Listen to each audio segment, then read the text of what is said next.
Good morning students.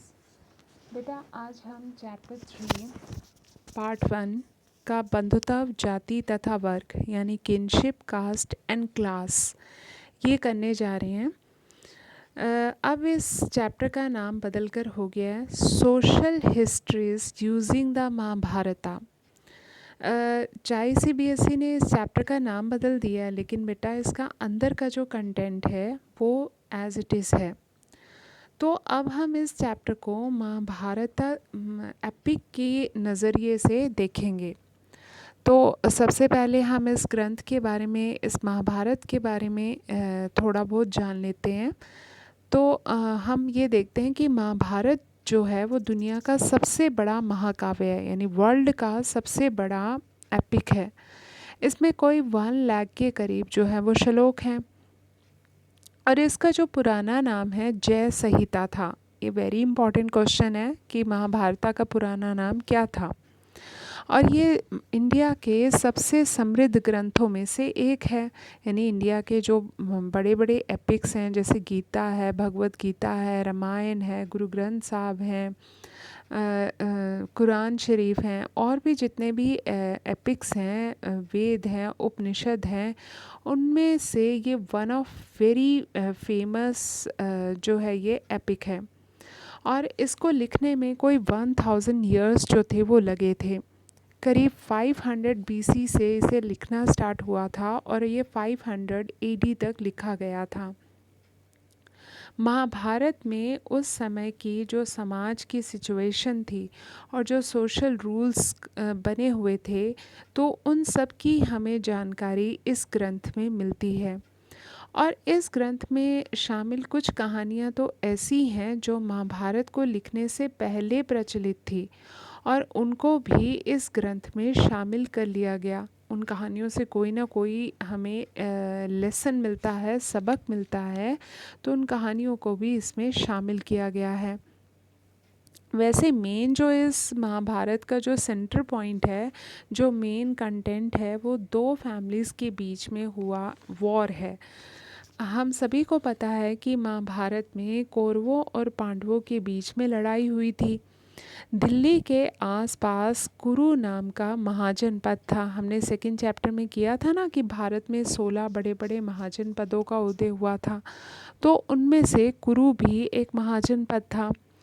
तो यहाँ पर जो था लड़ाई को युद्ध, राज सिंहासन को लेकर, संपत्ति को लेकर, प्रॉपर्टी को लेकर कौरवों और पांडवों के बीच में, ये जो थे आपस में कज़न्स थे, इनके बीच में जो था वॉर हुआ था, लड़ाई हुई थी, जिसमें पांडव जो कि 5 भाई थे वो जीत गए थे और भगवान श्री कृष्ण जो कि विष्णु के अवतार माने गए हैं, उन्होंने इस लड़ाई में धर्म यानी पांडवों का साथ दिया था। अब हम इस लेसन को जो है महाभारत की कहानियों के माध्यम से और महाभारत के नज़रिए से समझने की कोशिश करेंगे। तो इस कोशिश करने से पहले हम ये जान लेते हैं कि महाभारत को लिखा किसने था। Who was the composer of Mahabharata. तो इसके जो थे बेटा डिफरेंट ऑथर्स थे। नेचुरली ये 1000 ईयर्स में लिखा गया था, कोई एक ऑथर तो इसका हो नहीं सकता।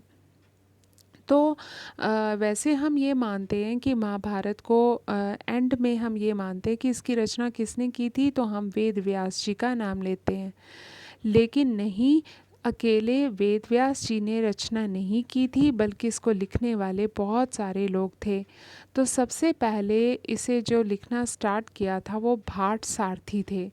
ये सारथी कौन होते हैं? जो रथ को चलाता है उसे सारथी कहते हैं। इन्हें सूत भी कहा जाता है। ये लोग जो थे वो क्षत्रिय जो लड़ाई लड़ने वाले योद्धा होते थे, उनके साथ जो थे ये युद्ध क्षेत्र में जाते थे और उनको जो थे वीरतापूर्ण उनकी कहानियों के लिए, उनके कारनामों के लिए पोएम्स लिखा करते थे और अपने मालिक को, यानी जो उनका ऑनर था, उसको वो इनकरेज करते रहते थे। फिर आप बताओगी कि 5वीं शताब्दी ईस्वी पूर्व में महाभारत की कथा परंपरा पर ब्राह्मणों ने अधिकार कर लिया, यानी अब उसे ब्राह्मणों ने लिखना शुरू कर दिया। आप बताओगे कि ये वही समय था जब कुरु और पंचाल बहुत बड़े महाजनपदों के रूप में उभर रहे थे, और इस टाइम इंडिया में बहुत सारे न्यू स्टेट्स का भी जो था वो उदय हो रहा था, और सामाजिक मूल्यों के स्थान पर नए नए रूल्स रेगुलेशन बन रहे थे, जिसका इस कहानी के कुछ भागों में हमें वर्णन भी मिलेगा। इसके बाद हम बताएंगे कि लगभग 200 ईस्वी पूर्व से 200 ईस्वी के बीच में इसके रचना काल का एक और स्टेप स्टार्ट हुआ। ये वो स्टेप था जब पता चला था कि विष्णु देवता की आराधना जो थी वो पूरे भारत में बहुत लोकप्रिय हो रही थी, और श्री कृष्ण जो कि इस महाकाव्य के महत्वपूर्ण नायकों में से थे, विष्णु का अवतार बताया जा रहा था। फिर आप बताओगे कि समय बीतने पर लगभग 200 से 400 ईस्वी के बीच में मनुस्मृति से मिलते जुलते उपदेशात्मक, यानी जो हमें लेसन, जो स्टोरीज़ हमें कुछ ना कुछ लेसन देती हैं, उनको इसमें शामिल किया गया। यानी 200 से पहले जो था इसमें 10,000 श्लोक थे, छोटा सा आम ग्रंथ था ये। लेकिन 200 से 400 ईस्वी के बीच में जब मनुस्मृति से मिलते जुलती कहानियाँ इसमें डाली गई, तो इसमें श्लोकों की संख्या जो थी वो 10,000 से 1 लाख के करीब हो गई। ठीक है, और इस तरह से ये दुनिया का सबसे बड़ा एपिक बन गया। और इसको हम एंड में कहते हैं कि किसने इसको लिखा, तो हम ऋषि वेद व्यास जी का नाम लेते हैं। जैसे रामायण को वाल्मीकि ने लिखा था, और महाभारत को जो था वो ऋषि वेद व्यास ने लिखा था। अब हम देखते हैं कि इस महाभारत टाइम में भारत में क्या क्या चेंजेस आ रहे थे, और क्यों क्यों क्यों आ रहे थे। तो हम देखते हैं कि इस टाइम भारत में नए नए जो सिटीज़ थे वो डेवलप हो रहे थे, बहुत सारे सोशल चेंजेस आ रहे थे, व्यापार बढ़ रहा था, लोग जो थे वो चीज़ों को ख़रीदने बेचने के लिए जो थे वो मार्केट में एक शहर से दूसरे सिटी में भी जाने लग गए। तो जिसके कारण विचारों का जो था आदान प्रदान होने लगा, और समाज में विद्वानों और व्यवहारों में भी जो था वो परिवर्तन आने लगे थे। तो इसी चुनौतियों के जवाब में, यानी इन सब चुनौतियों से निपटने के लिए ब्राह्मणों ने समाज के लिए कुछ रूल्स रेगुलेशन तैयार किए गए। तो इन रूल्स रेगुलेशन को कहाँ पर लिखा गया, इन रूल्स रेगुलेशन को जो था वो धर्म शास्त्रों और धर्म सूत्रों में लिखा गया।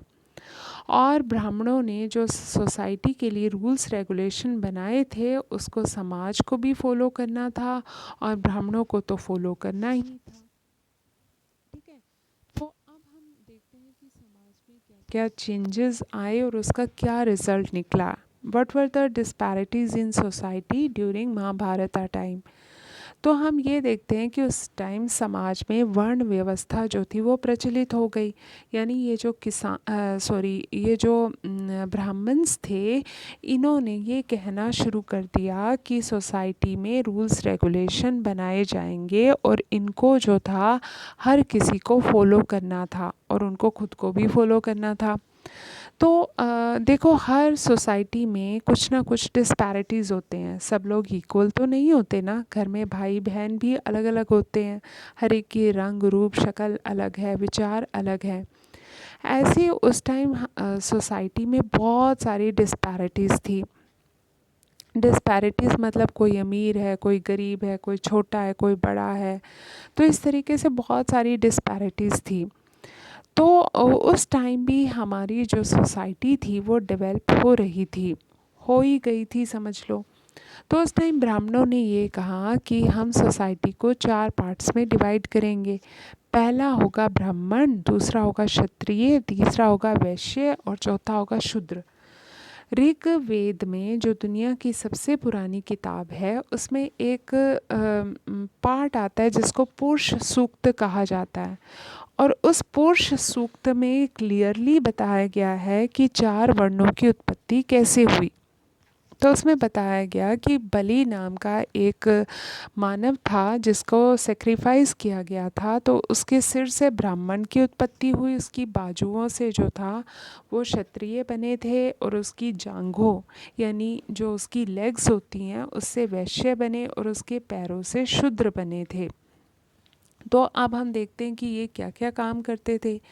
ब्राह्मण का काम जो था वो वेदों का पठन पाठन करना था, यानी वेद पढ़ते थे और पाठन खुद भी करते थे और स्टूडेंट्स को भी सिखाते थे। दान लेना देना था, ठीक है। इसी तरीके से जो क्षत्रिय थे इनका काम युद्ध करना था, लोगों की सुरक्षा करना था, न्याय करना था, वेद पढ़ना था, यज्ञ करवाना था और दान दक्षिणा देना था। यानी ब्राह्मण लेते थे और बाकी सब उनको देते थे। जो वैश्य होते थे वो वेद पढ़ते थे, यज्ञ करवाते थे, दान दक्षिणा देते थे, कृषि व्यापार और गोपालन यानी गायों को पालन किया करते थे।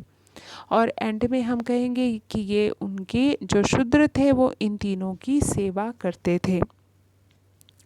अब यहाँ पर ये आता है कि ब्राह्मणों ने इस व्यवस्था को लागू करवाने के लिए कौन से तरीके अपनाए। नेचुरली ब्राह्मण को इतनी जब सोसाइटी में इम्पोर्टेंस और सम्मान मिल रहा है तो वो तो चाहेंगे कि उन्हें ये सम्मान मिलता रहे। तो उन्होंने ना इस सिस्टम को इंट्रोड्यूस करने के लिए बहुत सारे स्टेप्स उठाए। क्या स्टेप थे? उन्होंने कहा जी ये व्यवस्था एक दैवीय व्यवस्था है। ये पॉइंट काफ़ी इम्पॉर्टेंट है, इनको ध्यान से समझना। उन्होंने कहा कि ये व्यवस्था दैवीय व्यवस्था यानी इसे भगवान ने खुद बनाया है, तो इसलिए इसको तोड़ना पाप है। सेकेंडली उन्होंने ये कहा कि शासकों को कहा कि वो अपने राज्य में इन नियमों को लागू करवाएं और लोगों को ये बताएं कि उनकी प्रतिष्ठा जन्म पर आधारित है। प्रतिष्ठा जन्म पर आधारित है कैसे? मान लो कि एक बच्चा है जिसका जन्म जो है वो एक ब्राह्मण फैमिली में होता है, लेकिन वो बड़ा होकर महामूर्ख बनता है, ठीक है, क्योंकि वो ब्राह्मण है इसलिए उसको पूरी इम्पोर्टेंस मिलेगी चाहे वो कितना भी मूर्ख क्यों नहीं है। और एक बच्चा है जिसका जन्म जो है वो शूद्र फैमिली में हुआ है और बहुत कैपेबल है, इंटेलिजेंट है, समझदार है, लेकिन उसको उस मूर्ख बच्चे की कंपैरेटिवली जो है वो कम मार्क्स मिलेंगे, ये इसका मतलब है। इसके बाद हम नेक्स्ट हेडिंग देखेंगे कि क्या आरंभिक राज्य में शासक निश्चित रूप से क्षत्रिय ही थे, यानी ये जितने राजा बने थे इस टाइम में क्या वो सारे ही क्षत्रिय थे? तो हम कहेंगे नहीं, कि सभी लोग जो थे वो शासक जो थे वो क्षत्रिय नहीं थे। वैसे तो मनुस्मृति में और ब्राह्मणों ने साफ कहा था कि सभी को जून तक की जो है सॉरी तो इसमें ये कहा गया था कि आरंभिक राज्य में शासक जो थे वो निश्चित रूप से क्षत्रिय ही थे। अब यहाँ पर क्वेश्चन उठता है कि क्या उन्होंने जो ये रूल्स रेगुलेशन बनाए थे क्या वो सच में फॉलो किए जा रहे थे? क्या जितने भी राजा इस टाइम बने थे क्या वो सारे के सारे ही क्षत्रिय थे? तो इसका जवाब आएगा नहीं, भाई सभी राजा जो थे वो क्षत्रिय नहीं थे।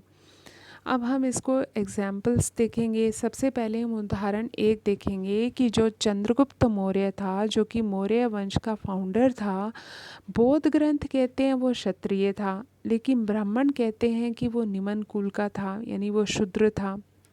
दूसरा उदाहरण आता है शुंग और कण्व।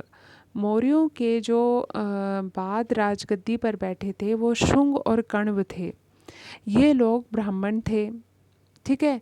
जो तीसरी डायनेस्टी थी शक शासक थे, ये जो शक शासक थे वो मध्य एशिया से आए थे और ये नोमैडिक लाइफ यानी खाना बदोश जीवन बिताते थे।